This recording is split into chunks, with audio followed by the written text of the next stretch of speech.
नमो नमः.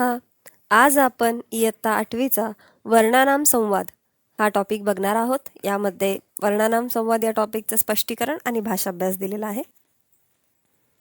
द्वितीय घटक आहे. इथून द्वितीय घटक तुमचा चालू झालेला आहे. बघा, वर्णानाम संवाद काय आहे तर वर्णांचा संवाद आहे.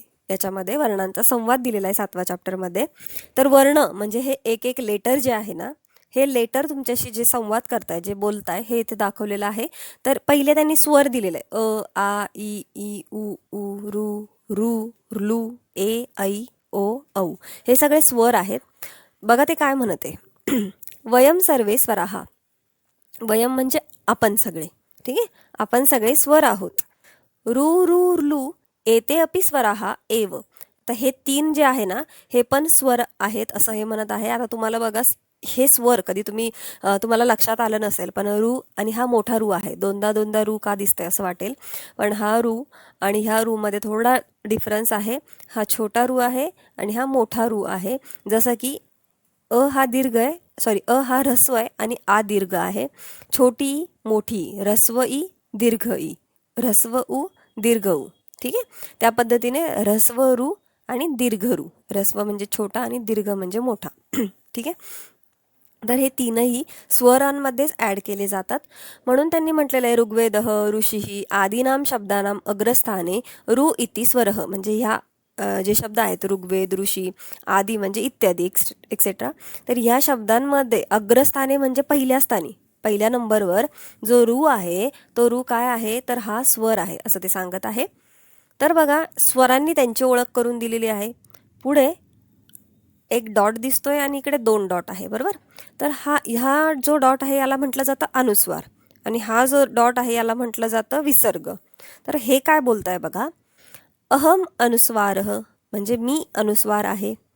अहम तू स्वराणाम आश्रयेन एव तिष्ठामि. मी तर, अहम तू म्हणजे मी तर, स्वराणाम आश्रयेन स्वरांच्या आश्रयाने, एव तिष्ठामि आश्रयानेच स्थिर राहतो किंवा त्यांच्या स्वरांनुसार त्याचं उच्चारण असतं. म्हणून तो म्हणतो की मी स्वरांच्या आश्रयात राहतो. तिष्ठामि म्हणजे राहणे किंवा स्थिर होणे. पुढे बघा, किम मम उच्चारणम कर्तुम इच्छसी. काय माझे उच्चारण करण्याची इच्छा आहे. तर्हि वद. तर म्हणा, तर्हि म्हणजे तर, वद म्हणजे म्हणा किंवा बोला. अम, आम, इम, इति. म्हणजे याचं उच्चारण कसं केलं जातं, अम, आम, इम अशा पद्धतीने केलं जातं. आता तुम्हाला वाटेल अम, आम, इम हे कुठे कुठे करणार आम्ही. तर बघा, समजा वर्णानाम, आता इथे अनुस्वार आहे, बरोबर. वर्णानाम, आता इथे आपण आम म्हटलो, लास्टला काय म्हटलो, आम म्हटलो. का बरं आम म्हटलो, वर्णानाम. आम का बरं म्हटलो शेवटी, कारण इथे आकारांत आहे, बरोबर. आकारांत आहे आणि याचा प्रोनाऊन्सिएशन जास्त करून हलंत म असतो. अर्धा म जो आहे ना, हे बघा, हा अर्धा म, फक्त म, आ नाही, फक्त म लक्षात घ्या. या म ने त्याचं प्रोनाऊन्सिएशन केलं जातं. म्हणून वर्णा ना, आता आकारांत आहे म्हणून नाम, आम असं एंडिंग करायचं. आता इथे बघा सम, आता इथे अकारांत आहे म्हणून अम म्हटलं, संवाद, अम म्हटलो, संवाद, म्हणून अम वापरलेला आहे. ठीक आहे. आदिनाम, हे बघा इथे आदिनाम शब्द आहे, हा पण आकारांत आहे म्हणून आम अंत शेवटच्या ठिकाणी आपण वापरलेला आहे. आता इथे त्यांनी शब्दांनाम असं म्हटलेलं आहे, तर हा हलंत म ऐवजी त्यांनी अनुस्वार दिला असता तर तरी आपण त्याचं प्रोनाऊन्सिएशन शब्दानाम असंच केलं असतं. जरी म दिसत नसला तरी आपण तो म बोलायचा असतो. ठीक आहे, तुम्ही फक्त म हे उच्चारण आहे याचं असं लक्षात घेतलं तरी चालेल. अजून वेगळ्या जर तुम्ही शब्द बघितला तर तुमच्या वेगवेगळ्या शब्दांवरून तुम्हाला त्याचं प्रोनाऊन्सिएशन कळेल. हे बघा, आता इथे अहम म्हटलेलं आहे, अहम आणि सॉरी, हे बघा अहम आणि अहम, इथे म हलंत आहे आणि इथे अनुस्वार दिलेला आहे, बरोबर. पण प्रोनाऊन्सिएशन सेम आहे, अहम आणि अहम. ठीक आहे, फक्त अनुस्वारामुळे शब्दामध्ये बदल झालेला आहे. पुढे बघा, विसर्गाची ओळख काय आहे. अहम विसर्ग, मी विसर्ग आहे. मम अपि उच्चारणम स्वरैः सह भवती. माझं उच्चारण, मम अपि म्हणजे माझं उच्चारण सुद्धा, अपि म्हणजे सुद्धा. ठीक आहे, माझं उच्चारण सुद्धा स्वरैः सह भवती म्हणजेच काय, स्वरांसोबत होते. सह म्हणजे सोबत, भवती म्हणजे होणे. ठीक आहे. यदि माम वक्तुम इच्छसी. जरी मला बोलण्याची इच्छा असेल, तर्हि वद, तर बोला. अह, इहि, उहु, इति म्हणजेच काय, ह्यांचं याचं विसर्गाचं उच्चारण सुद्धा स्वरांवरच डिपेंड असतं. तर कसं, तर बघा याचं उच्चारण आहे ह, शेवटी ह बोलला जातो, जसं की अह, इही, उहू. ठीक आहे. आता इथे बघा स्वराहा, आता इथे आपण काय म्हटलोय, आहा असं म्हटलेलं आहे, कारण आकारांत आहे, स्वर आ आलेला आहे आणि नंतर विसर्ग आहे, म्हणून हचं प्रोनाऊन्सिएशन ज्यावेळेस करतो. आता इथे यांनी म्हटलेलं नाही की याचं उच्चारण ह पण आहे.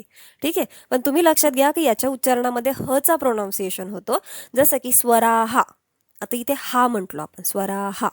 आता इथे बघा अकारांत आहे म्हणून आपण ह म्हणणार.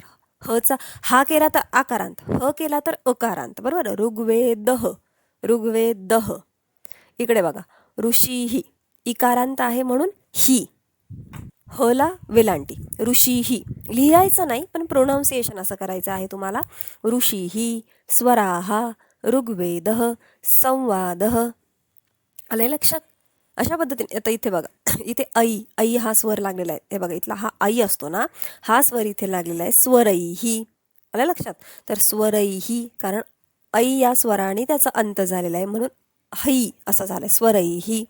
ठीक आहे. अशा पद्धतीने तुम्ही वेगवेगळे शब्द बघा तुमच्या टेक्स्टबुकमधले किंवा तुम्ही ज्यावेळेस तुमच्या शाळेमध्ये तुमच्या टीचरकडनं ऐकतात त्यावेळेस तुम्हाला लक्षातच येईल. आपण आजच्या चॅप्टरमध्ये पण हे जेवढे जेवढे शब्द क्लिअर करता येईल त्याचा प्रयत्न आपण करणारच आहोत.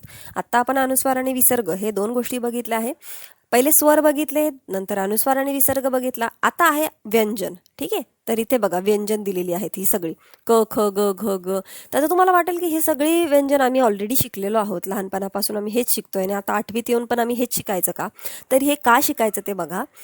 हे जे स्वर आहेत ना, यांचे हे वेगवेगळ्या क्लासमध्ये सेग्रिगेट केलेले. ठीक आहे. ह्यांचे 5 क्लास आहेत आणि त्या 5 क्लासमध्ये ते सेग्रिगेट केलेले. आणि ते 5 क्लास कोणते, कोणत्या क्लासमध्ये कोणता लेटर बसतो, कोणतं व्यंजन बसतं, हे तुम्ही कधी शिकलेले नाही आहे, म्हणून तुम्हाला हे शिकायचं आहे. तर बघा हा जो क्लास आहे ना, हा संपूर्ण क्लास क वर्गाचा आहे. कोणता क्लास आहे हा? क वर्ग. ठीक आहे. याच्यामध्ये हे 5 स्टुडंट आहे असं समजा तुम्ही, क, ख, ग, घ, ग. हे 5 काय झाले, या क्लासचे स्टुडंट झाले. ठीक आहे. तर हे स्टुडंट काय म्हणताय बघा आपल्याला, वयम व्यंजनानी, आम्ही व्यंजन आहोत. वयम सर्वे सहोदराहा, आम्ही सगळे सहोदर आहोत, मित्र आहोत किंवा सोबतीचे आहोत. क वर्गीय आहा, आमचा वर्ग कोणता आहे? क वर्ग आहे. त्यांनी त्यांच्या क्लासचं नाव सांगितलंय. ठीक आहे. अस्माकम उच्चारणम कंठे भवती, आता बघा यांना क वर्गामध्येच का टाकलं, बरोबर की नाही? का बरं, तर त्यांचं उच्चारण जे आहे ते कंठातून केलं जातं, म्हणून अस्माकम म्हणजे आमचे, उच्चारणम म्हणजे प्रोनाऊन्सिएशन, कंठे भवती कंठातून होतं. म्हणजेच क, ख ज्यावेळेस आपण बोलतो, हे 5 लेटर जेव्हा जेव्हा आपण बोलतो त्यावेळेस आपल्याला लक्षात येईल आपला प्रॉपर जो घसा असतो ना, आपण तिथून प्रोनाऊन्सिएशन करतो, ना जिभेद्वारे ना ओठांद्वारे. तर आपण कुठून प्रोनाऊन्सिएशन करतोय, तर गळ्यातनं प्रोनाऊन्सिएशन करतो याचं. बघा तुम्ही बोलत असताना तुम्हाला हलकासा तिथे स्पर्श जाणवेल, क, ख, ग, घ. आणि याला म्हणणार ड नाही म्हणायचं, याला ग म्हणायचंय. काय म्हणायचंय? ग म्हणायचंय. आता तुम्हाला लगेच याचा फरक कळणार नाही शक्यतो, की क वर्ग हा कंठेच कसं काय म्हणायचा. पण हळूहळू आपण वेगवेगळे वर्ण ज्यावेळेस बघू त्यावेळेस तुम्हाला त्या वर्णांवरनं, त्या व्यंजनांवरनं कळेल की हा बरोबर आहे, की याचं उच्चारण प्रत्येक वर्गाचं वेगवेगळ्या ठिकाणी आहे. ठीक आहे. तर एवढं लक्षात ठेवा की क वर्गाचं उच्चारण स्थान कंठ आहे आणि याच्यामध्ये 5 स्टुडंट कोणते कोणते आहेत. ठीक आहे. सिक्वेन्स काही चेंज झालेला नाही आहे. पुढे बघा च, छ, ज, झ, य. हा जो च, छ, ज, झ, य हा जो क्लास आहे, या क्लासला म्हटलेलं आहे च वर्ग. कोणता? च वर्ग. त्या क्लासचा जो स्टुडंट आहे बघा, आता समजा याचा च हा पहिला स्टुडंट आहे म्हणून त्या क्लासचं नाव च वर्ग. याचा पहिला स्टुडंट क होता म्हणून याचं नाव क वर्ग. ठीक आहे. तर काय म्हणता येते, वयमपि सहोदराहा, आम्ही सुद्धा मित्र आहोत किंवा सोबतीचे आहोत. आणि त्यांच्या क्लासचं नाव सांगितलं इथे च वर्गीयाहा, आम्ही च वर्गातले आहोत. अस्माकम उच्चारण स्थानम अस्ति तालुहू, ते म्हणते आमचं उच्चारण स्थान आहे तालू. त्यांचं उच्चारण स्थान त्यांनी दिलेलं आहे तालू. आता तालू काय, तर बघा च, छ, ज, झ, य. हे आपण ज्यावेळेस म्हणतो त्यावेळेस आपली जीभ जी आहे ती जिभेच्या वरच्या भागाला टच होते आणि म्हणून त्या त आणि ज्या भागाला टच होते त्या भागाला तालू म्हटलं जातं आणि म्हणून त्यांना त्यांचं उच्चारण स्थान हे तालू आहे आणि म्हणून त्या सगळ्यांचं नाव पडतं अतः वयम तालव्याहा. ते सगळे काय झाले मग तालव्य झाले. जसं की हे कंठ्या होते, हे सगळे कंठ होते, ठीक आहे, यांचं नाव पडलं तालव्या. तुम्हाला एवढं लक्षात ठेवायचं आहे की हा क्लास च वर्ग आहे, याच्यामध्येही 5 स्टुडंट बसतात आणि त्यांचं उच्चारण स्थान तालू आहे. या 3 गोष्टी तुम्हाला याच्यासाठी लक्षात ठेवायच्या. आता जाऊया पुढे. पुढचा वर्ग आहे ट ट वर्ग. त्याच्यामध्ये 5 स्टुडंट कोणते? ट ठ ड ढ ण. ठीक आहे. आता ह्या णचं प्रोनाऊन्सिएशन वरतून करायचं आहे. ठीक आहे. आणि जिथून तुम्ही ट ठ ड ढ म्हटले तिथेच णची पण जीभ टच झाली पाहिजे, म्हणजे तुम्हाला ह्या णचा डिफरन्स आणि ह्या णचा डिफरन्स लक्षात येईल. बघा, वयम खलू ट वर्गीय हा, आम्ही तर खरं ट वर्गीय आहोत. ठीक आहे. हे यांचा क्लास कोणता आहे? ट वर्ग आहे. अस्माकम उच्चारण स्थानम वर्तते मूर्धा. आमचं उच्चारण स्थान आहे मूर्धा.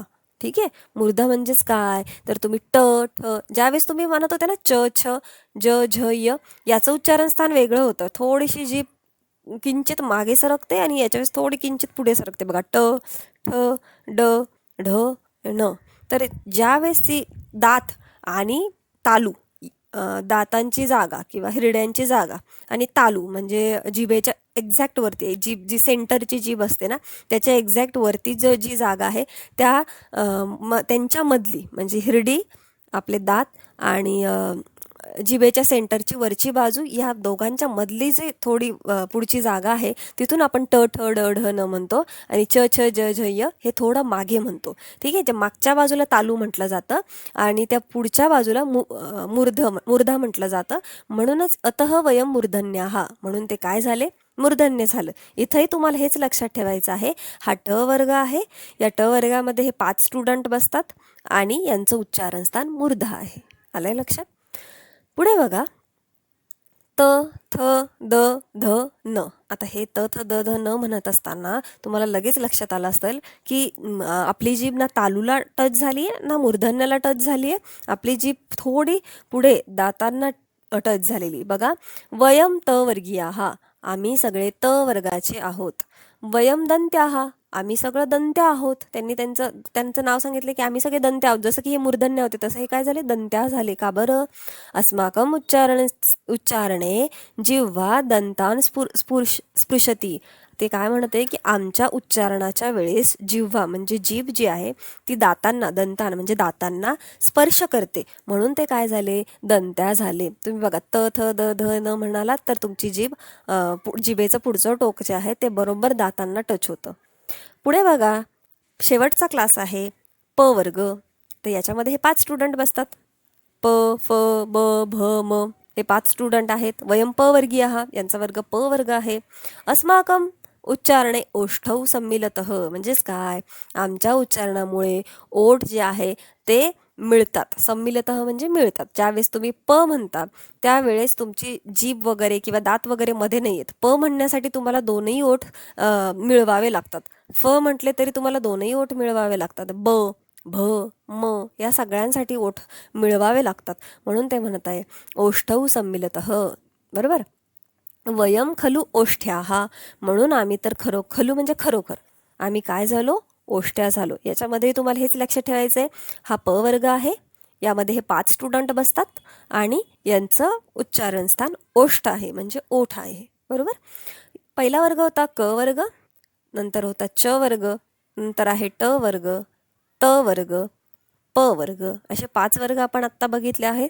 आणि आता बघा, याच्यामध्ये जेवढे व्यंजन आलेत याच्यामध्ये टोटल 25 व्यंजन आलेले आहेत, पण बाकी व्यंजन इथे कंप्लीट झालेले नाही आहे, कारण त्यांचं उच्चारण स्थान थोडं वेगळं आहे.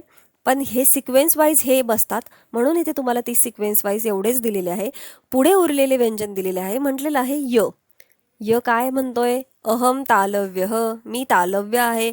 यचं उच्चारण स्थान कुठे होतं? बघा, ज्या ठिकाणी च छ ज झ य म्हणतो तिथेच हा य सुद्धा म्हटलं जातं. ठीक आहे. र. आता रचं उच्चारण स्थान मूर्धन्याचं आहे. अहम मूर्धन्य, कारण त्याचं ज्यावेळेस आपण ट ठ ड ढ न म्हणतो तिथेच आपली जीभ र ला पण टेकते, म्हणून याचं उच्चारण स्थान याचं उच्चारण स्थान मूर्धन्य झालं. ल ल म्हणत असताना आपला अहम दंत्य म्हटलेलं आहे. अहम दंत्य आपण ज्यावेळेस ल म्हणतो त्यावेळेस नकळत जिभेचं पुढचं टोक हे दातांना टच होतं. आणि ज्यावेळेस व म्हणतो त्यावेळेस आपण दंतौष्ठ म्हणजे दात आणि ओठ दोघंही व म्हणत असताना आपले ओठ थोडे मागे जातात, दातांना टेकतो आणि मग आपण वचा प्रोनाऊन्सिएशन करतो. म्हणून त्याचं उच्चारण स्थान दोनही आहे, दंत आणि ओष्ठ, दंतोष्ठ असं संधी तयार झालेली आहे. तर वचं उच्चारण स्थान 2 आहे, दंतोष्ठ. हे चारही उच्चारण स्थान तुम्हाला माहीत असायला हवे. पुढे बघा आता श, श, स, ह, क्ष आणि ज्ञ हे शेवटचे व्यंजन उरलेले आहेत. तर यांना ना बघा काय म्हटलंय, उष्म व्यंजन असतात हे. पण तुम्हाला वाटेल ह्या शचं उच्चारण स्थान आणि ह्या शचं उच्चारण स्थान तर एकच असायला पाहिजे, मग हे सेपरेट का दिले? तर नाही, हा श आणि हा श वेगळे आहेत. बघा, यदा मम उच्चारणं भवती तदा जिव्हायाः मध्य तालू किंचित स्पृश्यती. म्हणजेच काय, ज्यावेळेस यदा म्हणजे जेव्हा, मम म्हणजे माझे, उच्चारणं भवती म्हणजे उच्चारण होते, तदा म्हणजे तेव्हा, यदा तदा जेव्हा तेव्हा, तेव्हा काय होते, जिव्हायाः मध्य म्हणजे जिभेच्या मध्ये तालूम किंचित स्पृशती, जीभ मध्यभागी तालूला किंचित स्पर्श करते. यथा शशकः इति शब्दे म्हणजे शशकः हा शब्द जर उच्चारण केला तुम्ही तर बघा श हा श थोडा मागून बोलला जातो. अतः अहम तालव्य म्हणून तो काय झाला, तालव्य झाला. आणि हा श बघा, यदा मम उच्चारणं भवती तदा जिव्हायाः पृष्ठभाग मूर्धान्यम किंचित स्पृशती. ज्यावेळेस याचं उच्चारण केलं जातं त्यावेळेस जे मूर्धान्य किंचित स्पृशती जिव्हा आणि मूर्धान्य यांचा स्पर्श होतो.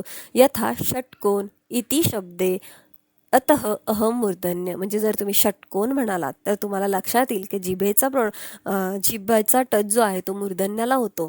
त्यामुळे इथे शचं उच्चारण स्थान आहे मूर्धन्य. ठीक आहे, हा श आणि ह्या श प्रोनाऊन्सिएशन वेगळं आहे. पुढे स, या स मध्ये बघा, यदा मम उच्चारणं भवती तदा जिव्हायाः अग्रम दंतान किंचित स्पृशती. म्हणजेच काय, ज्यावेळेस माझं उच्चारण होतं, भवती म्हणजे होणे किंवा होते, तदा जिव्हाया म्हणजे तेव्हा जीभ अग्रम दंतान, अग्रम म्हणजे पुढे टोक, जिभेचं जे टोक असतं ते, दंतान किंचित स्पृशती जिभेचं टोक दातांना किंचित स्पर्श करतं. यथा स्पृशती म्हणजे स्पर्श करणे. यथा समीरह इति शब्दे, त्यांनी एक्झाम्पल दिले समीर. तुम्ही कुठलाही स वरून शब्द घेऊ शकता, कधी स म्हणाला तर तुमची जीभ दातांनाच टच होणार आहे. अतः अहम दंत्यः म्हणून मी काय झालो, दंत झालो. आणि हचं प्रोनाऊन्सिएशन कंठ्य आहे. आपण ज्या क ख ग घ म्हणतो तसेच ह पण म्हटलं जातं, कंठातूनच म्हटलं जातं.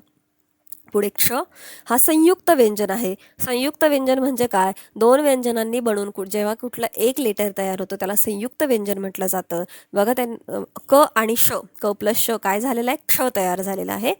एतयोः संयोगेन अहम भवामी, यांच्या संयोगाने अहम म्हणजे मी, भवामी म्हणजे बनतो, होतो. अतः अहम संयुक्ताक्षरम म्हणून मी संयुक्त अक्षर आहे. ठीक आहे, क्ष जसा संयुक्त अक्षर आहे तसाच ज्ञ सुद्धा संयुक्त अक्षर आहे.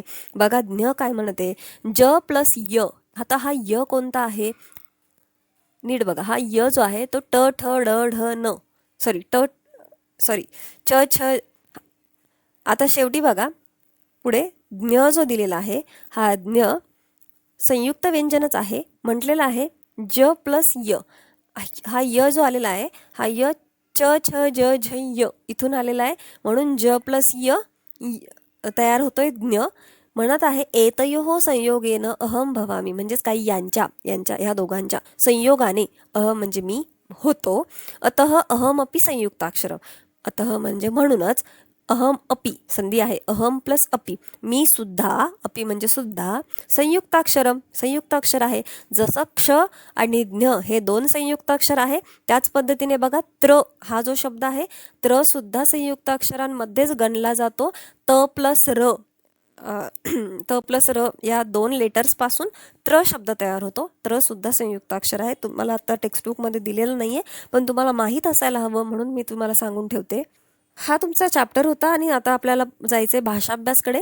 तर बघा, चॅप्टर समजला असेल तर भाषाभ्यास तुम्हाला पटकन सॉल्व्ह करता येईल. तालिकाम पूरयत ह्रस्वस्वर दीर्घस्वर दिलेला आहे. मगाशीच मी तुम्हाला सांगितलं ह्रस्वस्वर अ आहे, त्याचा दीर्घस्वर काय झाला म्हणून आ तयार झाला.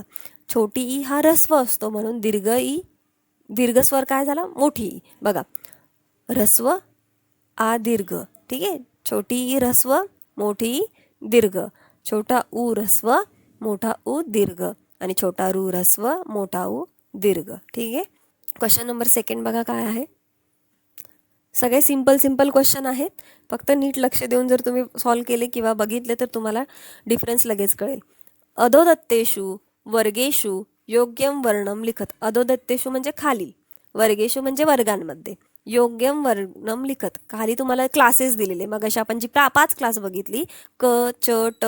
आता त्यांनी काय केलेलं आहे, काही ठिकाणी कधी सिक्वेन्स चेंजही करून देतात, काही ठिकाणी ते as it is sentence sequence देतात. योग्यम वर्णन तुम्हाला लिहायचं आहे, एक वर्ण त्यांनी स्किप केलेला आहे. बघा क ख ग घ. आता शेवटी काय येणार, कोणता लेटर येणार तर ग, बरोबर. आपण बघितलं कंठ, यांचं सगळ्यांचं उच्चारण स्थान कंठ होतं आणि हा क वर्ग होता म्हणून ग, ठीक आहे.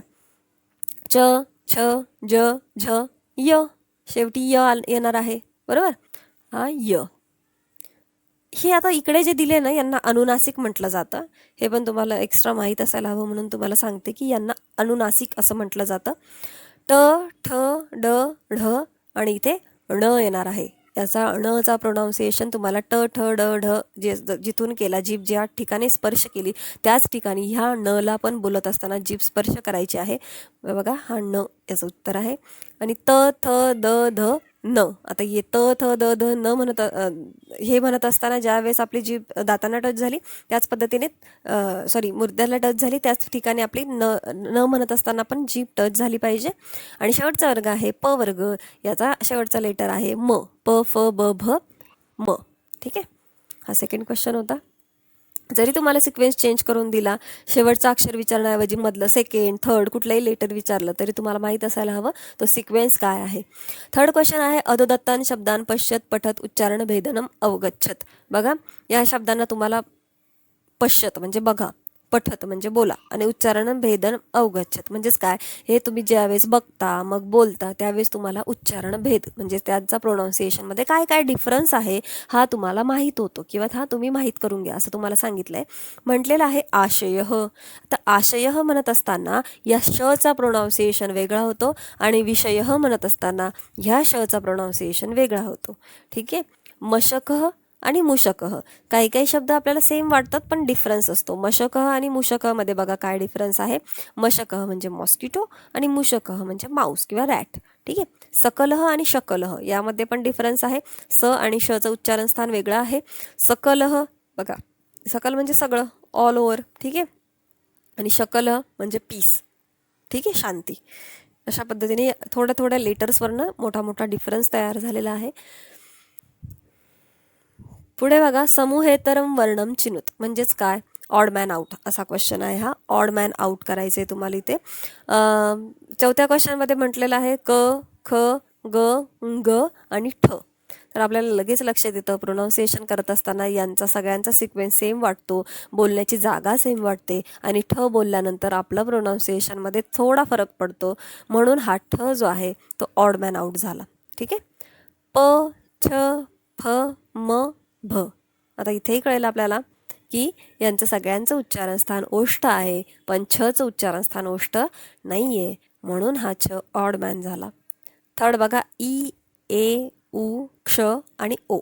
इथेही आपल्याला लक्षात येतं की हे ई ए उ आणि ओ हे स्वर आहेत आणि व्यंजन क्ष आलेला आहे यांच्यामध्ये म्हणून क्ष जो आहे तो ऑड मॅन आउट झाला. आणि शेवट आहे न ध थ च आणि द, बरोबर.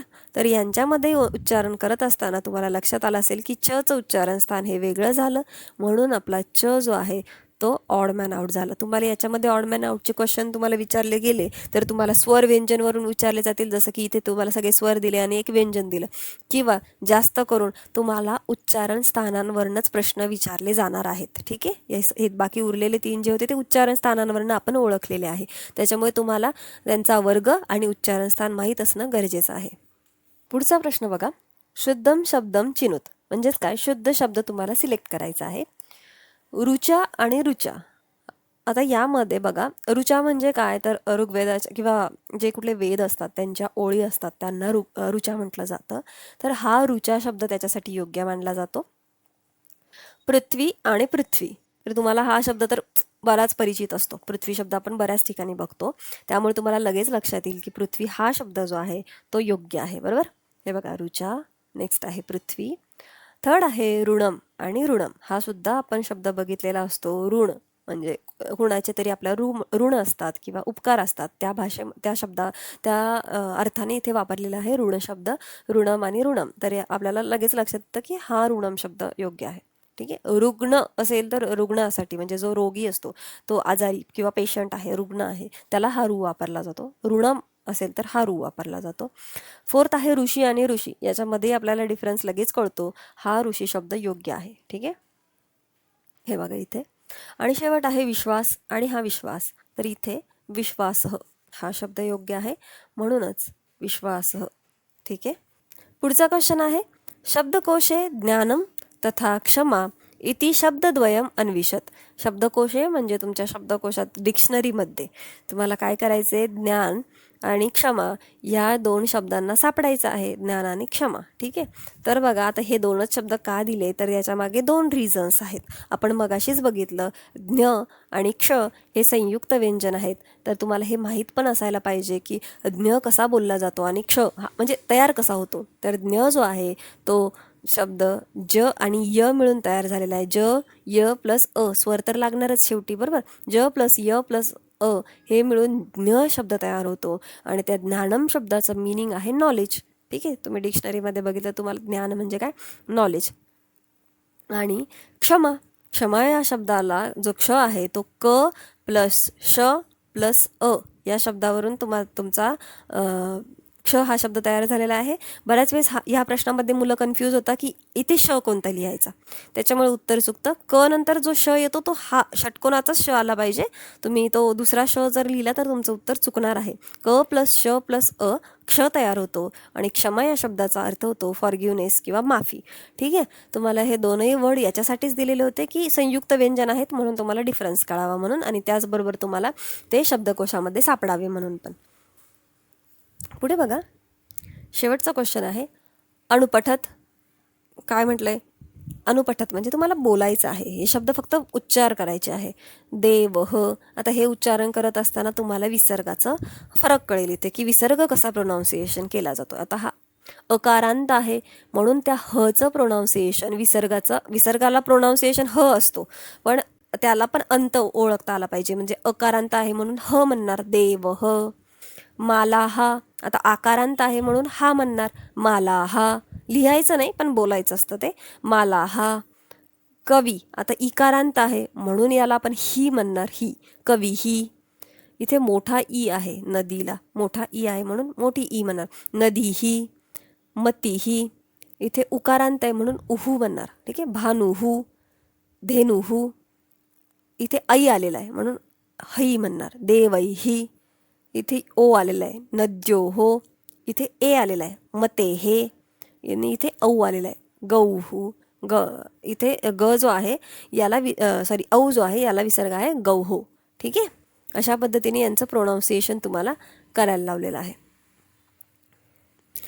तुम्हाला मुद्दाम जे इंग्लिशमध्ये लेटर्स दिसत आहे ते नदीही असं बोलता यावं म्हणून तुम्हाला इथे दिलेलं आहे. पण तुम्हाला मी सांगितल्याप्रमाणे जरी कळलं की तुम्ही स्वर लक्षात घेऊन त्यानुसार जर अंत कोणत्या स्वरांत झालेला आहे त्यानुसार तुम्ही हचं प्रोनाऊन्सिएशन केलं तरी चालणार आहे. आजचा व्हिडिओ जर तुम्हाला आवडला असेल तर व्हिडिओला लाईक करा, तुमच्या मित्रांना शेअर करा आणि चॅनलला सबस्क्राईब करा. धन्यवाद.